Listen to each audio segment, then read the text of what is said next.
రాష్ట్రంలో గత 10 నెలలుగా కూటమి ప్రభుత్వంపై అన్ని వర్గాల ప్రజలు తీవ్ర వ్యతిరేకం వ్యక్తమవుతున్న క్రమంలో ప్రజల దృష్టిని మరల్చడానికి కొత్తగా కల్తీ మద్యం కథతో నారావారు సారా సీరియల్లో తీస్తున్నారు.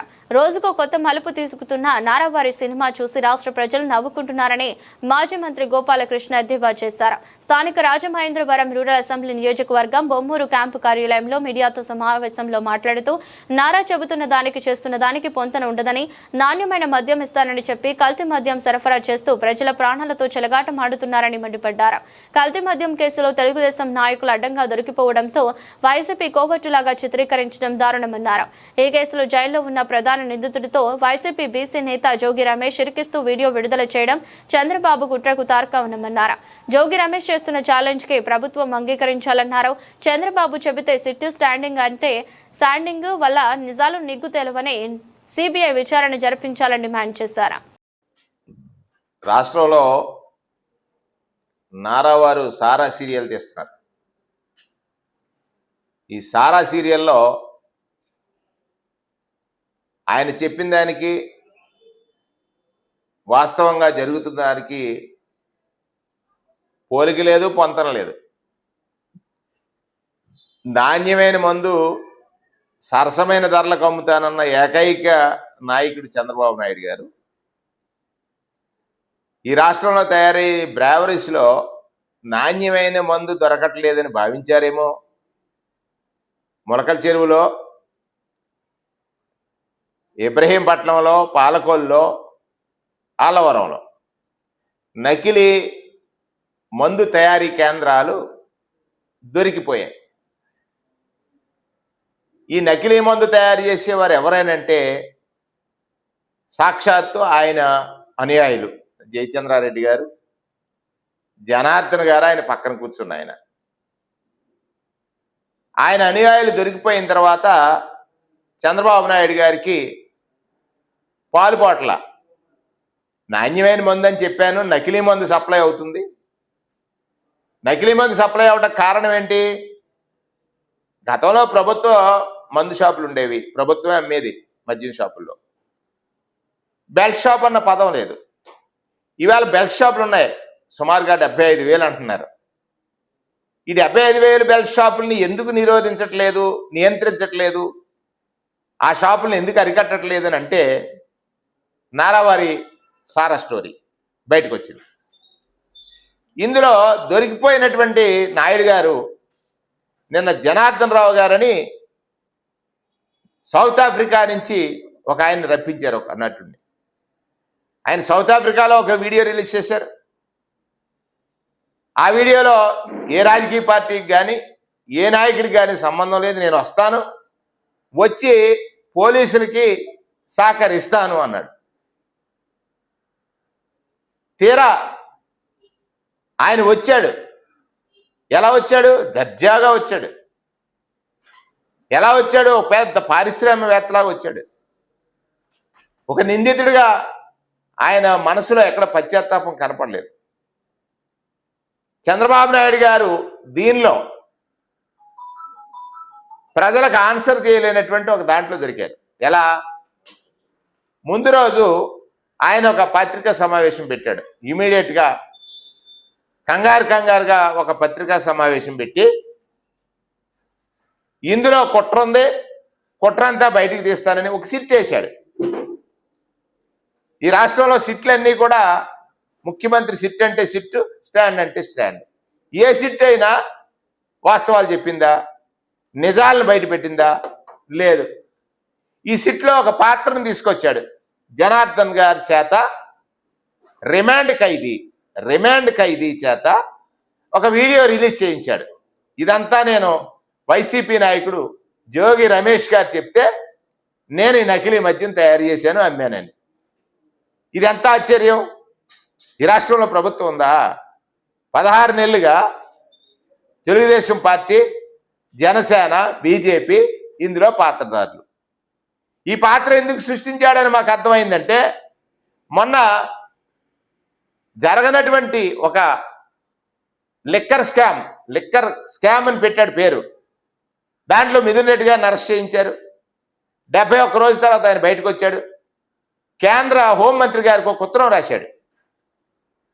జరగనటువంటి స్కామ్లో నేను ఈ రకంగా శిక్ష అనుభవించాను, కానీ ఇక్కడ తంబలపల్లిలోను, ములకల చెరువులోను, పాలకొల్లులోను, ఇబ్రహీంపట్నంలోను, అల్లవరంలోను, శ్రీకాకుళంలోను నకిలీ మద్యం కేంద్రాలు ఉన్నాయి. ఇది ఒక కుటీర పరిశ్రమ మాదిరిగా ఈ రాష్ట్ర ప్రభుత్వం పేద ప్రజల ప్రాణాలను హరిస్తుంది. దీని మీద విచారణ చేయాలని కేంద్ర హోంమంత్రి గారికి ఒక ఉత్తరం రాశాడు. చంద్రబాబు గారికి భయం పుట్టింది, దీన్ని ఎలా డైవర్ట్ చేయాలి. ఈ డైవర్షన్లో ఆయన తెలివిగా ఆలోచించాడు. ఈ జనార్దన్ గారి చేత ఒక వీడియో రిలీజ్ చేయించారు. ఒక 2 ప్రశ్నలు. రిమాండ్ ఖైదీ వీడియో ఎలా రిలీజ్ చేశాడు, ఒకవేళ అధికారి అడిగిన ప్రశ్నలకి నేరస్తుడు ఎవరైనా చేతులు కట్టుకుని సమాధానం చెప్తాడు. కానీ ఆయన కూర్చుని జడ్జాగా చెప్పాడు.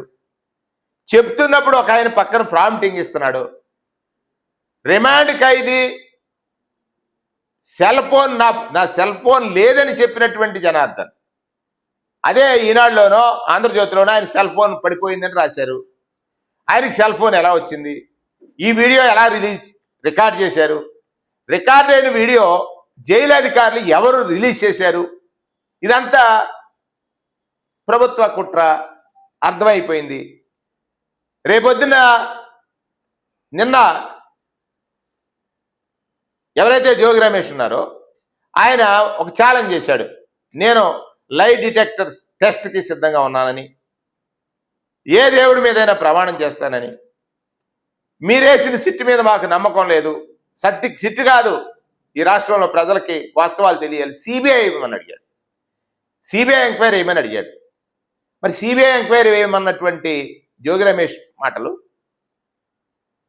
ఈ ప్రభుత్వం ఎందుకు తీసుకోలేదు? ప్రజలకు నష్టం కలిగించేటువంటి కల్తీ మద్యానికి సంబంధించినటువంటి స్కామ్, మీరు సుమారుగా 70,000 బెల్ట్ షాపులు ఉన్నాయి. ఇవాళ పొద్దున్నే నేను రచ్చబండకి వెళ్ళాను. ఆ బెల్ట్ షాప్లో 99 రూపాయలు ఉన్న నిబ్బు 130కి అమ్ముతున్నాడు. అంటే ఈ రాష్ట్రంలో అనధికారికంగా మద్యం విక్రయిస్తున్న వారిపైన ఈ ప్రభుత్వం ఇప్పటిదాకా ఏ చర్యలు చేపట్టింది? అంటే దీన్ని ప్రోత్సహిస్తుంది ఈ ప్రభుత్వం కాదా? చంద్రబాబు నాయుడు గారు మీరే సమాధానం చెప్పాలి. ఇక్కడ సిబిఐ ఎంక్వైరీ ఎదుర్కోవాల్సి వస్తుందని, కేంద్రం ఆరా తీస్తుందని మీరు ఒక సిట్ని ఏర్పాటు చేసి ఆ సిట్కి ముందే ఒక డైరెక్షన్ ఇచ్చి ఆ డైరెక్షన్లో జోగి రమేష్ని దీనిలో పాత్రధారణ చేసి ఈ సినిమా సీరియల్ని కొంతకాలం నడిపితే ప్రజలు మర్చిపోతారు, మన తప్పులు కప్పిపుచ్చుకోవచ్చు అని ఒక ప్రయత్నం చేశారనేది వాస్తవ విషయం. జోగి రమేష్ ఒక బీసీ బిడ్డ. బీసీల మీద మీకు ఎప్పుడు చిన్న చూపే, బీసీల మీద నిందలు వేయటం మీకు అలవాటే, బీసీలని అనగదొక్కడం అనేటువంటి మీ నైజం చెప్తారు. అది నేతి పేరకాయ కదా. బీసీలు మా పార్టీకి వెన్నుముక అంటారు, బీసీలు మేము గొప్పగా చూస్తాం అంటారు. పూర్తిగా బీసీలని ఎదగకుండా చూస్తారు, అధికారం ఇస్తారు, సీట్లో ఉంటాడు తప్ప పాత్ర పోషించలేడు.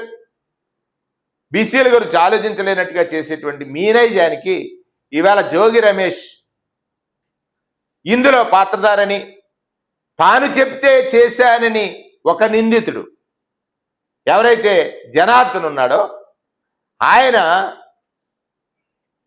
ప్రేమచంద్రారెడ్డి, ఎవరు జయచంద్రారెడ్డి తంబాలపల్లి సీట్ ఇచ్చేటప్పుడు జయచంద్రారెడ్డి గారి పక్కన ఉన్నాడు ఈ జనార్దన్ సురేంద్ర నాయుడు. జనార్దన్ సురేంద్ర నాయుడు ఇద్దరు కూడా మరి తంబాలపల్లి సీటు జోగి రమేష్ చెప్తే ఇచ్చారా? ఇది ఎంత కట్టు కదో. ఈ నాటకానికి మీరు డైరెక్టరు, మీరే స్క్రీన్ ప్లే, మీరే ప్రొడ్యూసరు, మీరు కెమెరా మాత్రం సిట్ చేతిలో పెట్టారు. ఆ సిట్ రికార్డ్ చేసి ప్రజలకి ఒక డైవర్షన్ కోసం చేస్తుంది. ఈ డైవర్షన్ కోసం చేసే డైరెక్షన్లో నిజం లేదని ప్రజలకు అర్థమవుతుందని ఈ సందర్భంగా మనవి చేస్తూ, ఇప్పటికైనా ప్రజలు అధికారం ఇచ్చారు, ప్రజల కోసం ఆలోచించండి. మీరు ప్రజారోగ్యాన్ని పక్కన పెట్టేశారు. ఆరోగ్యశ్రీ ఆగిపోయింది 5 రోజులుగా. ప్రజలు అల్లాడిపోతున్నారు. ఏ ఆసుపత్రిలో ఆపరేషన్లు అవట్లా. రోగులు 10 రోజులు బతికేవాడు 5 రోజులకే దిగిపోయినటువంటి పరిస్థితులు ఉన్నాయి. ఏమిటి నిర్లక్ష్యం? మీ బాధ్యతల నుంచి మీరు పక్కకు వెళ్తున్నారా? అధికారమే లక్ష్యం అనుకున్నారా? అది ముఖ్యం అనుకున్నారా? అధికారం ఉంది కదా అని ప్రజల్ని నిర్లక్ష్యం చేస్తే ప్రజాగ్రహానికి ఇప్పటికే మీరు గురి అవటం స్టార్ట్ అయింది. పిహెచ్సిలో డాక్టర్లు సమ్మెకొచ్చారు, విద్యుత్ ఉద్యోగులు సమ్మెకొచ్చారు.